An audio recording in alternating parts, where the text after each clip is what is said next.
Hi hello എല്ലാവർക്കും നമസ്കാരം. ഇന്ന് ഞാൻ വന്നിരിക്കുന്നത് എൻ്റെ രാവിലത്തെ കുറച്ച് വിശേഷങ്ങളും ഒരു പലാസ പാൻറ്റിൻ്റെ കട്ടിങ് ആയിട്ടാണ്. എനിക്ക് ഓണത്തിന് വാങ്ങിയത് 2 ചുരിദാർ മെറ്റീരിയൽസാണ്. അതിൽ ഒന്ന് ഓണത്തിന് അടിച്ചിട്ട് മറ്റേത് സ്റ്റിച്ച് ചെയ്യുമ്പോൾ വീഡിയോ ചെയ്യാമെന്ന് വിചാരിച്ചു. പാൻറ്റാണ് ആദ്യം സ്റ്റിച്ച് ചെയ്യുന്നത്. അപ്പോൾ അതിൻ്റെ കട്ടിങ് ആണ് ഇന്ന് കാണിക്കുന്നത്. സ്റ്റിച്ചിങ് അടുത്ത വീഡിയോയിലാണ്. എല്ലാവരും വീഡിയോ കണ്ട് ഒന്ന് സപ്പോർട്ട് ചെയ്യണേ. അപ്പോൾ അതാ എൻ്റെ രാവിലത്തെ കുളിയും പ്രാർത്ഥനയും ഒക്കെ കഴിഞ്ഞ് കിച്ചണിലേക്ക് വന്നതാണ്. ആദ്യം തന്നെ ചായ ഉണ്ടാക്കി കുടിക്കുകയാണ്. അത് ഞങ്ങൾക്ക് നിർബന്ധമാണ്. ഈ ഒരു ചായയും പിന്നെ അതാ വൈകുന്നേരത്തെ ചായ, അങ്ങനെ 2 ചായയാണ് ഞങ്ങൾ കുടിക്കാറുള്ളത്. ഇന്ന് ബ്രേക്ക്ഫാസ്റ്റും ലഞ്ചിൻ്റെ പണിയൊക്കെ വേഗം തീർത്തിട്ട് വേണം കട്ടിങ് വീഡിയോയിലേക്ക് പോകാൻ. അപ്പോൾ അതാ ബ്രേക്ക്ഫാസ്റ്റും ലഞ്ചൊക്കെ ഇവിടെ റെഡി ആയിട്ടോ.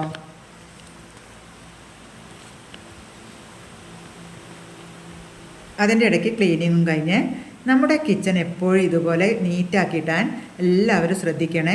ഞാൻ പുറത്ത് പോകുമ്പോഴും കൂടാതെ സ്റ്റിച്ച് ചെയ്യുകയാണെങ്കിലും എൻ്റെ കിച്ചൺ നീറ്റാക്കിയിട്ടേ വേറെ എന്ത് ജോലിയും ചെയ്യും. ക്ലീനിങ് കഴിഞ്ഞതിന് ശേഷം ഞാൻ പോയത് പാൻറ്റ് കട്ട് ചെയ്യാനാണ്. അപ്പോൾ അതാ തുണിയെ 4 ആക്കി മടക്കി കൊടുത്തിട്ടുണ്ട്.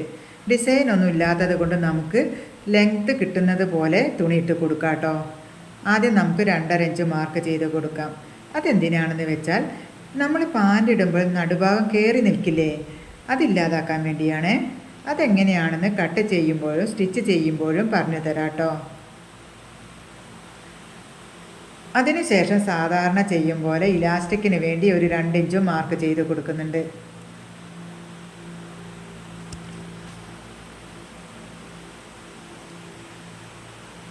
അപ്പോൾ അതാ 2.5 ഇഞ്ച് മാർക്ക് ചെയ്ത് കൊടുത്തു, 2 ഇഞ്ച് മാർക്ക് ചെയ്ത് കൊടുത്തു.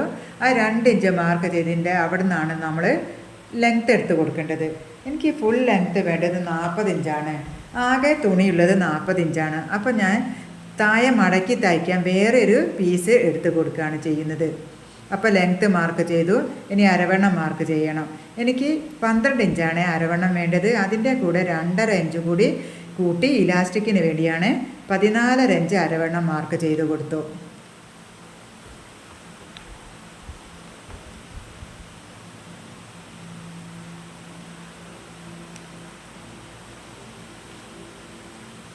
അതിനുശേഷം ഇവിടെ നിന്ന് താഴോട്ടേക്ക് ഒരു 13.5 ഇഞ്ച് മാർക്ക് ചെയ്ത് കൊടുത്തു.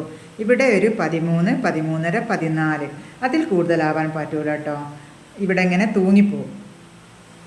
എനിക്ക് 13.5 ഇഞ്ചാണ് വേണ്ടത്. അത് മാർക്ക് ചെയ്ത് കൊടുത്തു.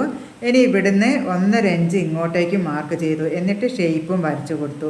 ഇവിടെയും 1, 1.5, 2 അത്രയേ വരെ പോകാൻ പറ്റൂ. തടി കുറഞ്ഞവർക്ക് 1, കൂടിയവർക്ക് 1.5, 2 അങ്ങനെയാണ്. അതിനുശേഷം താഴത്തെ ഭാഗത്തെ വീതിയാണ് എടുത്ത് കൊടുക്കേണ്ടത്. പലാസ പാൻറ് ആയതുകൊണ്ട് ഞാൻ 12 ഇഞ്ചാണ് മാർക്ക് ചെയ്ത് കൊടുക്കുന്നത്. എന്നിട്ട് ഇവിടുന്ന് താഴോട്ടേക്ക് ഇങ്ങനെ വരച്ചു കൊടുക്കാം കേട്ടോ.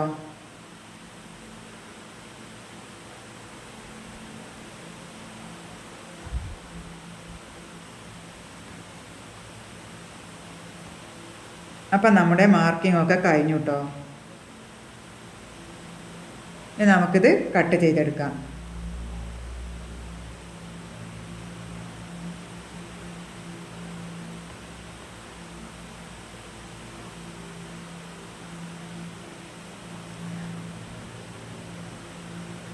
ഇനി നമുക്കിതാ ഈ ഭാഗത്ത് ഓപ്പൺ ചെയ്ത് കൊടുക്കണേ.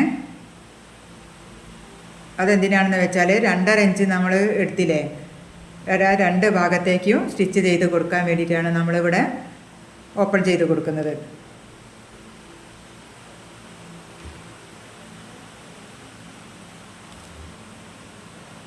അപ്പോൾ അതാ ഓപ്പൺ ചെയ്ത് കൊടുത്തു. ഇനി ഇതാ 2.5 ഇഞ്ചിൽ നിന്ന് ഈ 2 ഇഞ്ചിൽ നിന്ന് 2.5 ഇഞ്ചിലേക്ക് നമ്മൾ ഇങ്ങനെ വരച്ച് കൊടുക്കുന്നുണ്ട്. എന്നിട്ട് സ്റ്റിച്ച് ചെയ്തെടുക്കാം. അത് ബാക്കും ഫ്രണ്ടും ഒന്നിച്ച് കട്ട് ചെയ്തെടുക്കേ.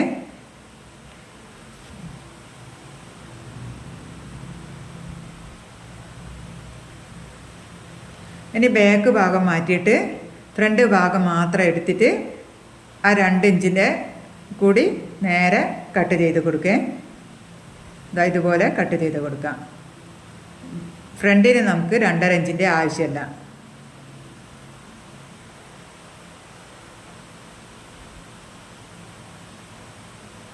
അപ്പോൾ അതാ ഇങ്ങനെ ആയിരിക്കും കേട്ടോ ഉണ്ടാകുക. ബാക്കിൻ്റെ നമ്മുടെ ബാക്ക് ഭാഗത്ത് നടുഭാഗത്താട്ടോ ഈ ഇങ്ങനെ 2.5 ഇഞ്ച് കീറി നിൽക്കുന്ന ഭാഗം ഉണ്ടാവുക സ്റ്റിച്ച് ചെയ്ത് വരുമ്പോൾ. അപ്പോൾ അതാ ഇങ്ങനെ ആയിരിക്കും കേട്ടോ ഉണ്ടാകുക. അപ്പോൾ എൻ്റെ ഇന്നത്തെ വീഡിയോ എല്ലാവർക്കും ഇഷ്ടപ്പെടുകയാണെങ്കിൽ വീഡിയോ ലൈക്ക് ചെയ്യണം. അതുപോലെ നിങ്ങളുടെ അഭിപ്രായം കമൻറ്റ് ചെയ്യാനും ആരും മറക്കരുത്. ആദ്യമായിട്ടാണ് വീഡിയോ കാണുന്നതെങ്കിൽ ചാനൽ സബ്സ്ക്രൈബ് ചെയ്യാനും മറക്കരുത്. അപ്പോൾ അടുത്ത വീഡിയോ ആയി വരുന്നവരെ നന്ദി, നമസ്കാരം.